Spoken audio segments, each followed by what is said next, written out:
Hello student, आज हम आपको बायोलॉजी में क्लास 12 का माइंड मैप सेक्सुअल रिप्रोडक्शन के बारे में बना के बता रहे हैं। माइंड मैप की ये खूबी होती है कि ये आप मुख्य चीज़ें, सिर्फ मुख्य बातें इसमें होती हैं जो आपके बोर्ड के एग्ज़ाम के साथ साथ आपके नीट एग्ज़ाम में और अदर कॉम्पिटिटिव एग्ज़ाम में भी आपकी हेल्प करती है। तो आइए शुरू करते हैं। Sexual reproduction. सेक्सुअल रिप्रोडक्शन क्या है? तो सेक्सुअल रिप्रोडक्शन में फॉर्मेशन होता है मेल में गैमीट्स का और फीमेल में गैमीट्स का फॉर्मेशन होता है। सीधी सी बात है, गैमीट्स जो बनते हैं मेल में होते हैं और फीमेल में होते हैं। फिर दोनों में फ्यूजन होता है, दोनों आपस में मिल जाते हैं, फ्यूज हो जाते हैं और निर्माण होता है जाइगोट का। ये जाइगोट डेवलप होके न्यू ऑर्गेनिज्म का निर्माण करते हैं। इस तरीके से सेक्सुअल रिप्रोडक्शन में मेल फीमेल गैमीट्स फ्यूजन होके जाइगोट्स बनाते हैं। यही जाइगोट्स डेवलप होके नया जनरेशन बनाता है। ये सेक्सुअल रिप्रोडक्शन का ये प्रोसेस पहला तो एलेबोरेट, इसका मतलब ये वास्ट होता है। इस प्रक्रिया इसमें बहुत समय लगता है, कॉम्प्लेक्स भी होता है और ये स्लो प्रोसेस होता है। सबसे बड़ी चीज़ इसकी क्या है, आप देखें चाहे ऑल प्लांट्स, कोई भी प्लांट्स हो, चाहे एनिमल्स हो या फिर सूक्ष्म जीव में फंजाई वगैरह हो, इन सब को अगर आप देखें तो एनिमल्स की फिजियोलॉजी, उनका कैरेक्टर्स, ये सब डिफर होते हैं। प्लांट के डिफर होते हैं, सूक्ष्म जीवों के भी डिफर होते हैं। उसके बावजूद सेक्सुअल रिप्रोडक्शन का जो प्रोसेस है ये सिमिलर होता है सब में। ये प्रोसेस, इसका जो स्टेप्स है, फेज है, ये सब के सब सिमिलर होते हैं। जो चीज़ प्लांट में होती है वही प्रोसेस एनिमल्स में भी होती है और वही फंजाई वगैरह छोटे ऑर्गेनिज्म में भी होती है। दो बातें जान गए। अब आ जाइए तीसरे पे। दरअसल होता क्या है, ग्रोथ स्टेज। जब न्यू ऑर्गेनिज्म बनते हैं उसके बाद क्या होता है, वो डेवलप होते हैं और वो ग्रोथ करते हैं। ग्रोथ करने के बाद एक फेज ऐसा आता है जिसमें वो मैच्योर होते हैं। तो जो ग्रोथ स्टेज होता है उसको हम जुवेनाइल फेज कहते हैं। ग्रोथ स्टेज को हम जुवेनाइल फेज कहते हैं और प्लांट में इसी ग्रोथ स्टेज को वेजिटेटिव फेज कहा जाता है। प्लांट में इसी स्टेज को वेजिटेटिव फेज कहा जाता है।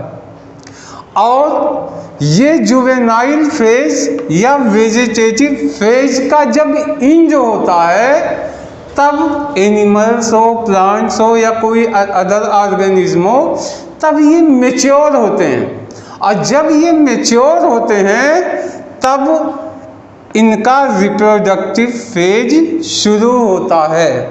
सीधी सी बात है, आप बच्चे हो,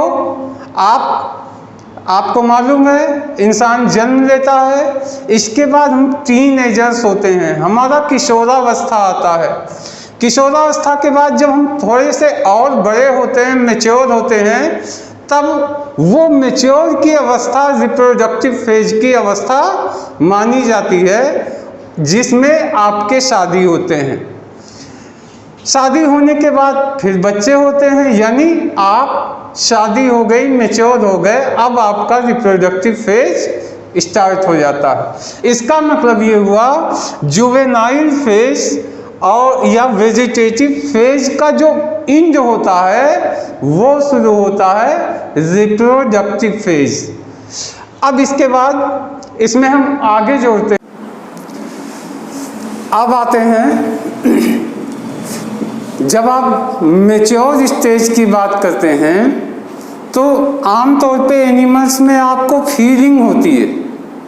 फीलिंग्स ये होती है कि लगता है ये मैच्योर हो गया, उनकी एक्टिविटीज से, बॉडी की फिजियोलॉजी से, ये सब चीज़ों का पता होता है। पर प्लांट में फ्लावर्स जब निकल के आते हैं, फ्लावर्स जब प्लांट में आ जाते हैं, तब वह मैच्योर स्टेज यानी रिप्रोडक्टिव फेज में आ जाता है। फ्लावर जो होते हैं इसको कह सकते हैं ये रिप्रोडक्टिव ऑर्गेन्स होता है। प्लांट में फ्लावर क्या होता है? रिप्रोडक्टिव ऑर्गेन्स होता है। अब आते हैं, आपने देखा होगा, सुना भी होगा कि अलग अलग प्लांट में इन फेज का, रिप्रोडक्टिव फेज का टाइम अलग अलग होता है। आप कुछ प्लांट ऐसे होते हैं सीजनल होते हैं, यानी साल में एक बार, कुछ साल में 2 बार एनुअल, कुछ साल में एक ही बार आते हैं, कुछ 2 साल पे एक बार आते हैं। कुछ ऐसे होते हैं जो कॉन्टिन्यूअस भी होते हैं। कॉन्टिन्यूअस एनिमल्स और ब्रीडर्स या प्लांट में कॉन्टिन्यूअस प्लांट्स होते हैं। इसमें कॉन्टिन्यूअस में क्या है कि इधर फ्लावर आए, फ्लावर टूटे, इसके बाद फिर फ्लावर आ गए। तो अलग अलग डिफरेंट प्लांट्स हो या एनिमल्स हो, एनिमल्स में आप देखें हर एनिमल्स की टाइमिंग अलग होती है। कुछ जल्दी मैच्योर हो जाते हैं, कुछ देर में मैच्योर होते हैं। प्लांट का हम एक एग्जांपल दे रहे हैं, बम्बू। बम्बू 50 से 100 इयर्स के बीच में वंस टाइम फ्लावर्स देता है। यानी बांस के पेड़ में 50 से 100 साल के बीच सिर्फ एक बार उसके लाइफ में फ्लावर्स आते हैं। अब वही उसका रिप्रोडक्टिव फेज होता है। और फ्लावर क्या है? उसका रिप्रोडक्टिव ऑर्गेन्स। एक प्लांट और है स्ट्रोबिलैंथस कुंथियाना। स्ट्रोबिलैंथस कुंथियाना, इसको हम नीला कुरंजी भी कहते हैं, नीला कुरंजी भी कहते हैं। ये जो है 12 साल पे 12 years once, 12 साल पे एक बार ये फूल देता है। तो इस तरीके से कुछ फ्लावर्स कुछ प्लांट में अलग अलग समय डिफरेंट टाइम पे होता है। एनिमल्स में भी डिफरेंट टाइम से होते हैं। अब आते हैं, ये प्लांट के बारे में हो गया। एनिमल्स में भी आखिर जब इनका रिप्रोडक्शन का लायक ये मैच्योर होते हैं तो इनके अंदर, बॉडी के अंदर कुछ प्रोसेस शुरू हो जाते हैं जिसको हम साइक्लिकल हार्मोनल चेंजेस कहते हैं। हार्मोन्स में चेंजिंग आती है। देखिए, जब आप बड़े होते हैं तो क्या होती है, हम इंसानों में मूंछें आ जाना, बड़ी बड़ी हो जाना, आपका बियर्ड आ जाना, ये आपके मैच्योर होने की निशानी। आवाज़ मोटी हो जाना, यहाँ गर्ल्स में क्या होती है, आवाज़ पतली हो जाती है।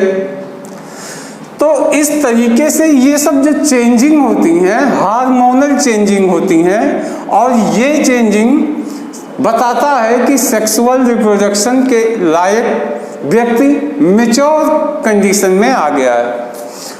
अब आप देखें, जो नॉन प्राइमेट्स होते हैं, नॉन प्राइमेट्स में एग्जाम्पल ले लीजिए, cow, sheep, rat, deers, dogs, tigers etcetera में ये साइकिल चलती रहती है। इसका मतलब है कि महीने में इनके टाइम पे एक बार इन एनिमल्स में रिप्रोडक्शन के लिए जो गैमीट्स होते हैं वो एक्टिव होते हैं, वो एक्टिव हो जाते हैं। अब वो इनका पीरियड होता है। इस पीरियड को हम ओएस्ट्रस साइकिल बोलते हैं।